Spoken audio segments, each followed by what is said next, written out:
Magandang araw mga kapitbahay, mga kaibigan namin sa Bataan, Bulacan, Tarlac, and Pampanga. Nandito naman po tayo sa Mrs. Galang's Kitchen for another episode. At for today, Mrs. G, ano bang lulutuin natin? Christmas bread ito. Mhm. Green tea bread with frangipane filling. Okay. Usong-usong ngayon ng green tea. Usong-uso ang green tea. At ang Pasko okay. Nakakahiligan natin inumin. Nakita na natin to sa dessert. Yung iba ginagamit sa iba-ibang beverages. So sa ngayon naman, papakita natin kung paano siya magagamit as an ingredient for bread.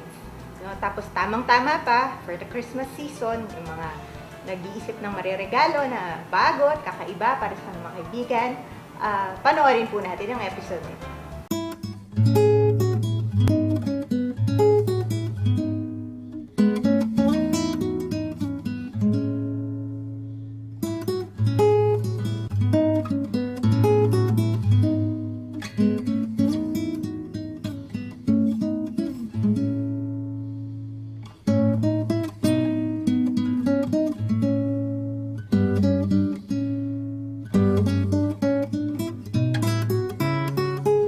Mga kapitbahay, for our green tea bread with frangipane filling, ang ingredients po natin ay 1 tablespoon yeast,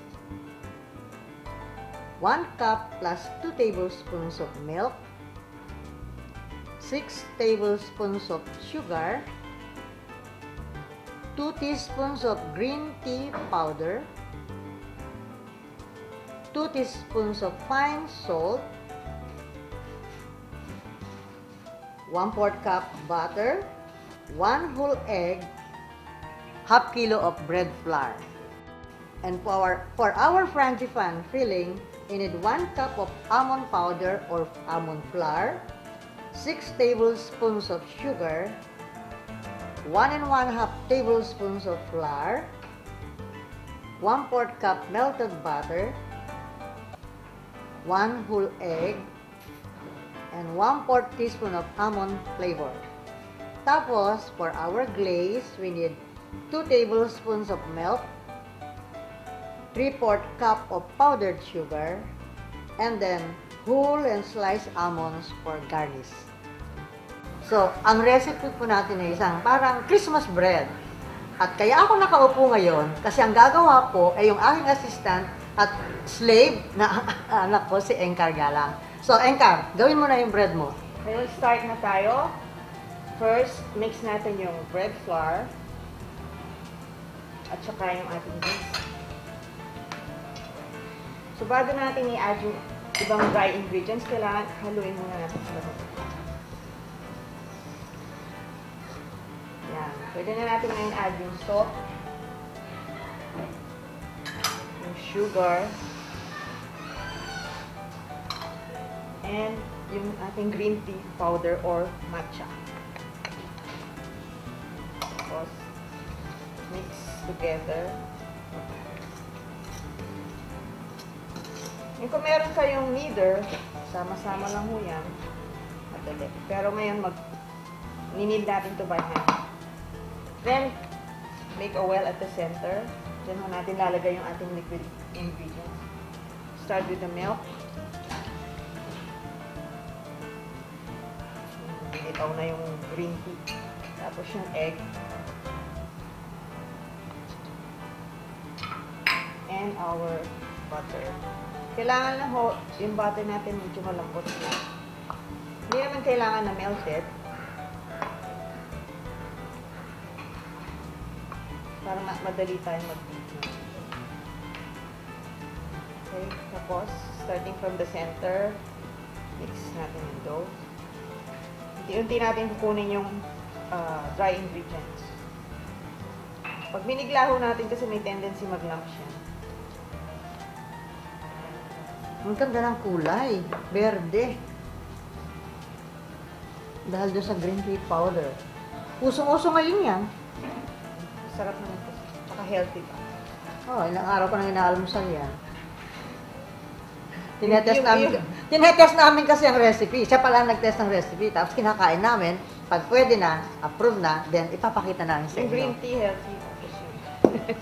Yung green tea healthy, yung butter. Hindi. Ang Mas sabi yun, healthy kung naman konti lang, okay na yun. Mas Kung- healthy nga yung butter. Oo. Mas healthy ang butter kaysa sa margarine. Sabi nila.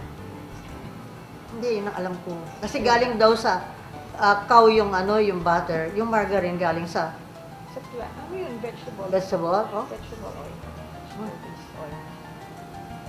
So, depende. Pag hindi niya nakayang.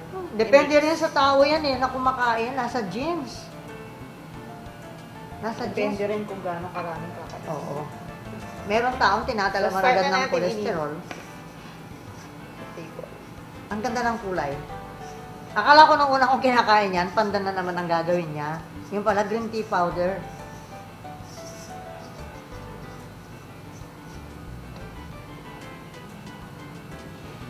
So, these are tested recipes na in-approve muna po sa bahay bago namin ipinapakita sa inyo, mga kapitbahay. Tapos pag naninit kayo, make sure meron kayong flat scraper. Or, tawag ng iba, dough cutter. Tignan mo natin, parang simento. Then, marami yung technique sa kneading, pero yung technique na to, napakadali. Ang tawag is the French fold. Ginagamit to pag malambot yung dough, para hindi tayo palaging nag-a-add ng harina. Pag sobra kasing na dagdag na harina sa bread, matigas, ay sa dough, matigas din ho yung bread natin. So, lift, tapos fold mo yan. Mamaya ho, mabubuo yan. Pag smooth na ho yan, titest na natin kung pwede na yung gluten niya. Kung na-develop na yung Ano yung gluten, Car? yun yung protein ng flour na nagiging elastic. Pag once nabasa yun, magpo-form yun, tapos nininid natin para maayos yung, parang, baga sa para maganda siya mag-trap ng hangin, ng carbon dioxide, iproproduce ng ating yeast. Ayan, nabubuo na yung ating yeast. So, malagkit pa yan kasi hindi pa well-developed yung gluten. Medyo mga technical terms yung naririnig ninyo, ah. Ang sabi ko diyan sa mga estudyante ko ganito, ang gluten para siyang buhok na hindi sinuklayan. Kaya pag hindi mo minasa ng maayos, hindi aayos yan. Pag hindi umayos yan, hindi aalsa yung tinapay. So habang minamasa mo, para yung strands niya, nagiging iisa ang, ang takbo. And then, pipino na yun doon. Pag alsa ngayon ng tinapay, alsado siya. So, nabubuo na. Hindi yung kalahati lang ang alsa. So, simply lift, tapos slap on the table, tapos fold. Slap and fold. Nung araw, kung magmasa mga panadero, matindi, ang lakas. O, hindi pwede dito yan kasi malambot yung ating dough. Ah, So, didikit lang lahat sa lamesa. So, French fold technique ang gamitin natin. Hanggang mamaya makita nyo mag-isa. Lilinisin ng dough yung lamesa. Ito na ho. Ayan. Yung smooth na. Ang ating dough. naglinis ka na ng mesa. Oo. Malinis na yung mesa namin. Pino-fold na, hindi na natin yung extra. Kasi yung dyan, pag ganyan mo, mag-i-stretch na yun. Saka hindi, pag malambot, di naman kailangan talagang matindi ang paghila eh. Pag matigas ang dough.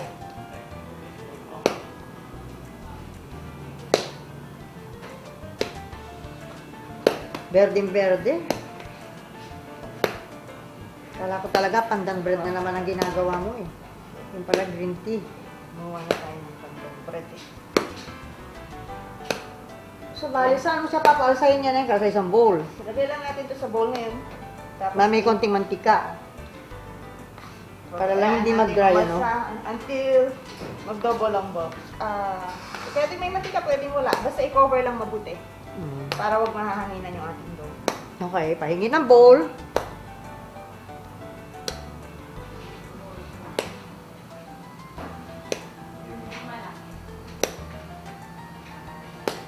Hanggang mag-double. So usually, 1 hour. Na, nakukunan yung kamay mo. So, pag i-rice mo natin siya, kailangan smooth yung surface ng ating dough. Para maganda siyang kumasa. Okay? Yan. Tapos, So, i-cover na lang natin. Pwede muna tayong manood ng TV o mag-computer niyan habang pinapaalasan natin yan, ano? Oo. Kasi Isang mga, oras gano'ng siya. katagal? Mga 1 hour yan, hanggang mag-double sa ang bulk niya. Okay. So, magre-rest muna ito ng isang oras. Ano yung Pero tatakpan natin yan, ha? Cover siya. O, cover siya. Cover natin ng cling wrap para makita natin yung ano, yung pag-alsa nito. Maganda itong lalagyan natin, glass. Sayang. Yan, nakita yung malambot yung dough natin. Kasi the softer your dough, the softer your bread. Huwag lang sobrang lambot na hindi niya makaya yung sarili niya. Hindi siya aalsa. Magko-collapse.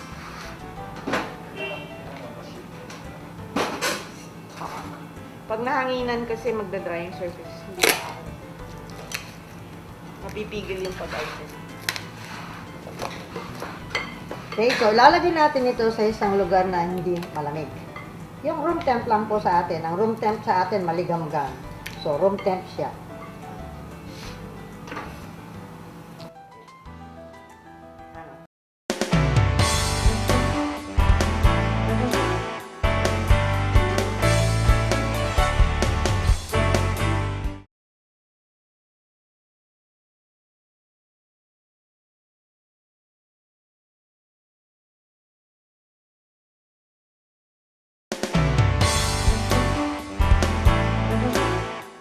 So, habang pinapaalsa yung bread, pwede natin gawin ng filling. Ano yun ka? O, sige. Gawin mo Una na. natin gawin, melt natin ang butter. Natin yung butter. So, huwag natin i-melt ang butter ng diretso sa apoy. Kasi, Yung ating kaserola or lalagyan pag may melt. Dahil pwede siyang masunog. masusunog talaga. Unless babantayan yung mabuti. So, yan. Pwede rin sa microwave yan, di ba? Seconds lang. So, while hinihintay natin yung usaw, mix natin yung ating dry ingredients. So, yan yung almond flour, sugar. Mahirap hanapin yung almond flour, eh, ka. Meron tayo. Pero meron tayo. Meron tayo. Meron po kayong mabibili sa amin. Tapos may ating flour. Pag sinabing flour, all-purpose flour. So, mix together.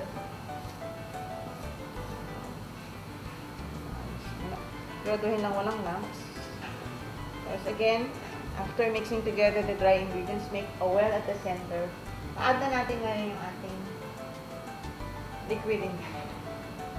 Swerte naman ang mareregaluhan ng ganyan sa Pasko. Kasi mukhang wala namang meron pa binibetang ganyan sa labas? Wala pa akong nakita. Wala. Kaya kahit mayroong binibenta, iba pa rin yung pinagawa ko. Oo. At saka iba yung homemade na ganyan. Parang sinabi ko sa inyo, tested po lahat yan. 3 araw nataw, 2 araw ko nang inaalmusal. Well tested na talaga. At mamaya, iti-test nila saan ito. So, bigyan natin ating melted butter.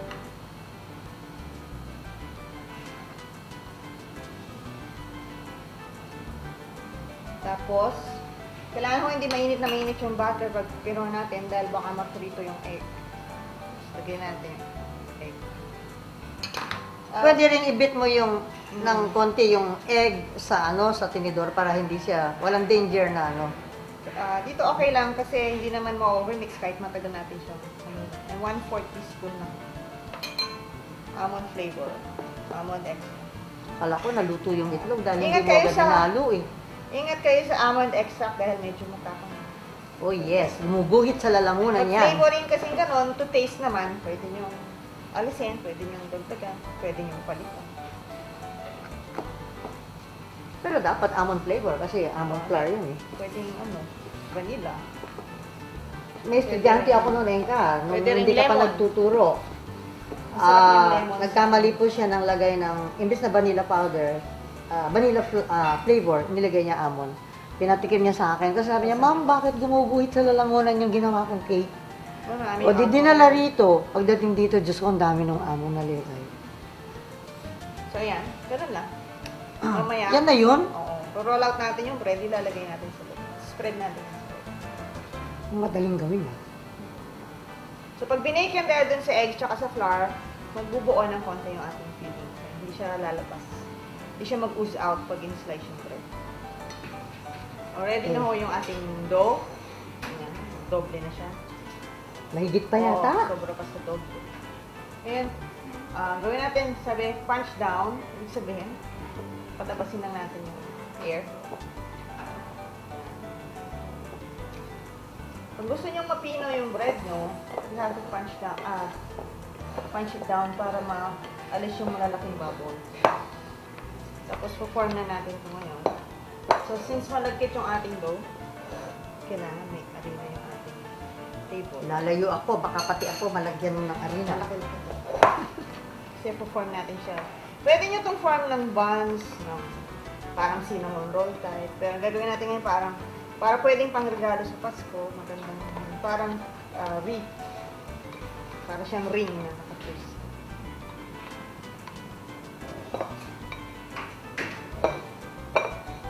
Ako na yun.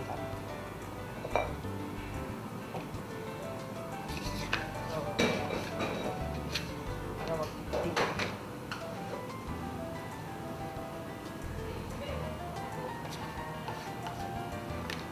So, form natin siyang parang baston na medyo mahaba.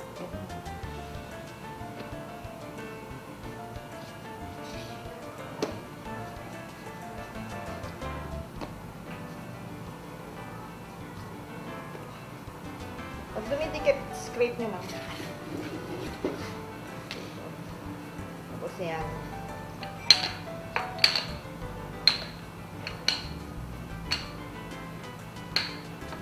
Ninipis ko dito dahil dito mamaya yung tuktong.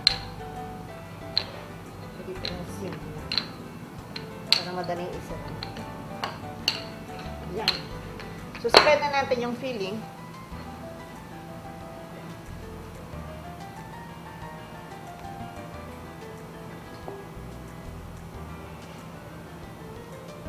Para ma-seal natin ng maayos mamaya, hindi lalabas-labas yung palagay. Huwag natin lagyan banda dito. Para didikit. Kung hindi, lalabas na. Lagyan natin. So, kung ayaw nyo ng almond filling, maraming pwede yung gawin cinnamon roll type, pwedeng cream cheese. So, ano gusto nyo. Masarap din ang cream cheese dyan. Pwede. Substitute nyo ng paso yung almonds o ng pili. Para Pinoy na. Pwede yung substitute ng pili, yung almonds. Kung walang almonds. Pero marami na tayong almonds. Hindi, para Pinoy yung Para Pinoy ang dating. Manina lang kung Pinoy ang dating. di ba madaling mag- Hindi, madali pong mag-anta. Rancid. Mag-rancid pagka yung peanuts. Kaya maski sa cookies, bihira kami gumamit ng peanuts sa mga cookies, nagra-rancid.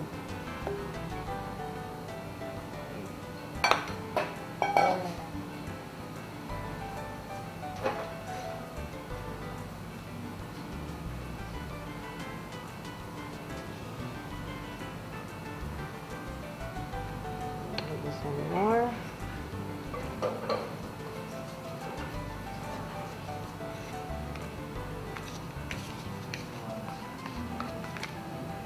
Ingatan nyo lang muna, huwag mapunit. Kung hindi, hindi maganda yun. At lalabas yung pala. Yan. So, seal na natin. Pinipress ko lang yung dugtong para masarap. Para sigurado yung iba pinipinch together. So, form na natin ngayon ng beef. Kailangan medyo malaki ng people. Pag ganito yung dugtong. So, lagay mo. Tapos, dali lang po. Magtitirintas. Pero Twist dalawa lang lang yan. natin. Ito twist lang. So, over, under, over, under. Okay? Okay, ito pang isa. Tapos, yung other side. Under, over. So, ayan na. Meron na tayo. Okay. Siguraduhin nyo lang yung dugtong na ilalagay. Pero, Kahit namin pag lumabas yan, meron pa, decorate pa natin sa labas. Meron pang garnish yan, meron pa siyang glaze. So, kahit medyo hindi ganun kapino yung nagawa natin, matatakpan naman. Keep it round, keep it round. Iaano natin to. Ra-rice pa natin hanggang mag-double uli para malambot yung bread. Hindi yung pagka-form na ganyan, bibake na natin. Matigas yan. Kailangan magdo-double again in bulk. For about? About? Mga 40-45 minutes. 40-45 minutes. Bago natin i-bake. Okay? Okay. Wow, ang ganda ng alsayang ka. Ano kayo nang gagawin mo dyan? Pwede na natin ngayon itong isahan sa oven. Tapos, optional, pwede nyong i-brush ng milk or egg wash. Kung gusto nyong mas mag-brown yung labas at saka maging shiny. Kaso, lalagyan naman natin siya ng glaze, so kahit hindi na natin lagyan ng i-brush ng egg wash. So, sasalang na natin. Isasalang mo muna ngayon yan. Mga 25 minutes, 370. Hindi ba siya magdadry kung wala siyang ano?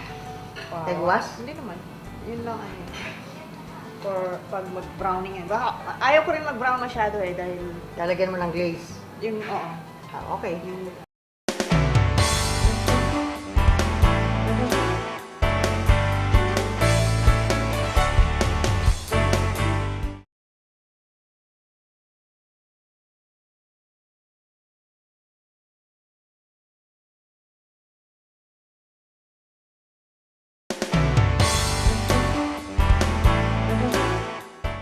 so, ito na ho yung ating bread.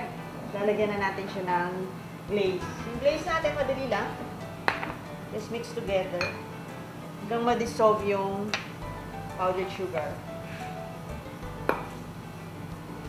Pag nilalagyan ng glaze ka, kailangan ba mainit o hindi? Pwedeng mainit, pwedeng hindi. Kasi yung glaze natin na ito, konti lang naman yung liquid. So, magda-dry. Pwede siya mag-air dry. Mas safe na ako, medyo malamig ng konti. Ano? Pwede rin i-warm nyo yung milk. Mas madali siyang mag-firm. tsaka mas liquid siya. Madaling ibutos. Although ito hindi naman kasi kailangan smooth dahil lalagyan natin ng amot. Tsaka ayaw ko rin agad mag-dry dahil hindi natin madidikit yung mga amot.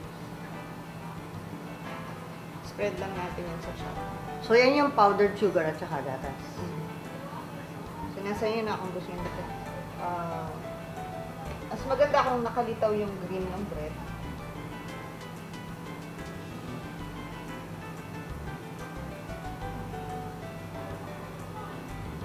Ngayon, nasa inyo na kung gusto nyo, kung okay lang sa inyo medyo matamis o pwede nyo dagdagan. Ayoko Ginagawa matamis. natin, pandikit lang siya ng... Gusto ko marami akong makakain kasi pag matamis, masusuya ako. Pandikit lang to ng ating garnish ng almond sa taas.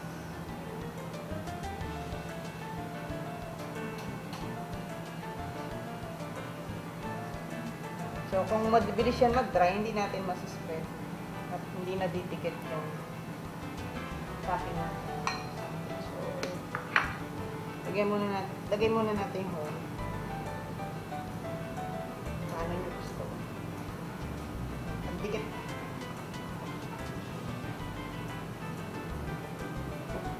So, parang natin lagyan natin. Slice almonds.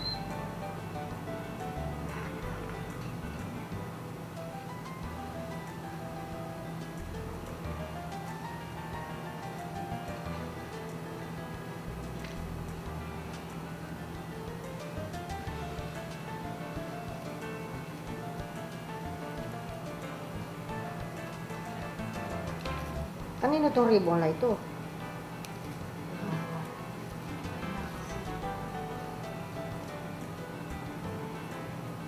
Kung ilalagay mo yan, kailangan pagtuyo na yung glaze.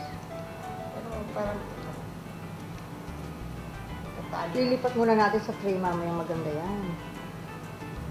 Hindi naman dyan yan ano yun. Ngayon, pag tuyo niya, pwede natin talian ng ito. Kaya mamaya, patutuyuin muna natin. Sa inyo na, gano'ng karami. Magdidikit siya. Okay.